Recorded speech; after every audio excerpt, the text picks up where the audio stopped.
মাকে যখনই বিকাশ দিয়েছে মা মূর্ছা গেছে, মা ধরা ধোষারিত হয়ে পড়েছে। এমনি সময় কুশীলব পাকলে করে ফল অন্বেষণ করে নিয়ে ফিরে এসেছে। মামনি দেখে বলেছে, কুশীলব এসেছিস, দেখ মাকে শেষ করে ফেলেছে কুশীলব। দেখ কুশীলব বলেছে, না দাদু, মায়ের কিছু হয়নি।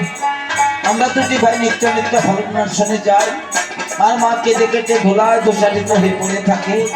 আর আমরা দুটি ভাই এসে যখন মাকে জড়িয়ে ধরে রামগুণাগুণ কীর্তন করি, তখন মা চেতন পেয়ে আমাদের জড়িয়ে ধরে বলে, কুশীলব এসেছি বাবা, ওরে বক্ষে নিধি, আমার বক্ষে।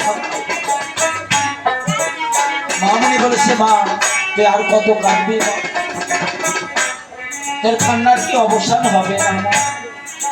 পিতা, আমার কান্নার অবসান হবে, আমার কান্নার অবসান হবে সেদিন, যেদিন আমার কুশীলব, যেদিন আমার কুশীলব সে অযোধ্যায় ফিরে যাবে,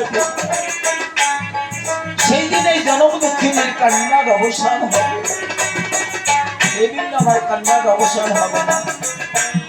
মহামণি বলেছে, মা তোর কুশীলব সে অযোধ্যায় ফিরে যাবে, মা তোর কুশীলব সে অযোধ্যায় ফিরে যাবে, মা কাঁদিস না, শান্ত হ। সেদিন আসছে মা, আর বেশি দিন বাকি নেই, শান্ত হ। এই আশার বাণী মা, এই আশার বাণী মা পেয়ে বলছে, তাহলে পিতা আরো লয়ে যাও, লয়ে